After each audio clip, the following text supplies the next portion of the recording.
Well, as Ted Cruz's campaign continues to fend off accusations of, well, not being honest, let's face it, he came in third. It's starting to weigh on him. He came in third in Nevada. And the big question now is, where does he go from here? We've got Representative Louie Gohmert, who has endorsed Ted Cruz, and he's with me now. Representative, thanks a lot for joining me. Always good to talk to you, Your guy, Charles. Ted Cruz, he came out of Iowa. He pulled off the shocking victory. It seemed like he had a wind in his sails. Yeah. And he's stumbled a lot since then. What's going on? Well, he wasn't expected to do anything in New Hampshire, and he did better than expected there, much better actually. And then in South Carolina, he did pretty well. But a month ago, when he started getting... A month ago, with all due respect, about a month ago, we thought he would do much better in South Carolina and Nevada, particularly among evangelicals. How has Donald Trump started winning that particular block that Ted Cruz has staked a lot of his run on? Well, and I think you touched on it. You started having Trump, who doesn't lie, but he's on both sides of most every issue, kind of like Romney. You can find a video of him on both sides of most every issue.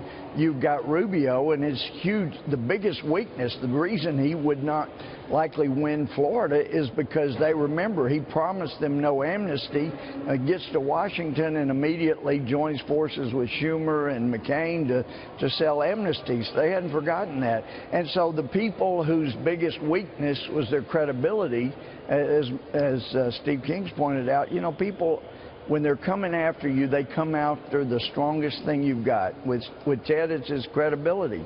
And he did have somebody that was not using good judgment. He's gotten rid of them. But I, for one, am one of several people in the House who was meeting with Ted Cruz week after week. We usually at his office, sometimes other places. We were so dejected and depressed when Marco Rubio got on board with McCain after being so excited when he won.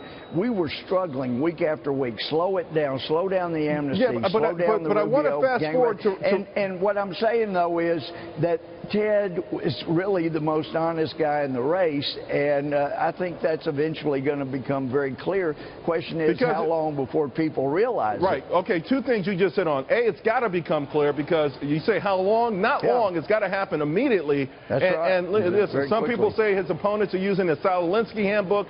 On the street, the vernacular would be they flipped the script. Whatever you want to say, now the narrative is liar, liar. When people say, hey, this particular candidate is a liar, unfortunately, people are thinking about Ted Cruz. How can he get in front of this? And by the way, should he expand his message beyond evangelicals? That's it's a particular niche in the electorate, and I don't know that they're even coming out for him anymore. Well, and I think the other thing that we got to do is, for all the millions of Christians that for years have been saying, 2 Chronicles 7:14, if my people called by my name will humble themselves, we have got to convince them that where it goes from there is not, if you will select the only person who has never asked God for forgiveness, sought his face, or humbled himself, then you select him as leader, then God will heal your land. We got to remind them what it actually says. You can't go with the guy that's never asked for forgiveness. And I think people will come around. Ted should do extremely well in Texas. Why? Because they know him in Texas. And they know the kind of lies that have been told about him lying. Representative Gohmert, anyway, it's going to get interesting from here. It is already interesting. The polls are tightening up there a little bit, but I know that Ted Cruz is happy to be back in Texas. And I got to tell you, you have been a patriot for all Americans in Washington, so we appreciate what you do. Thank you very much. God bless you, Charles. Thank you. God bless you.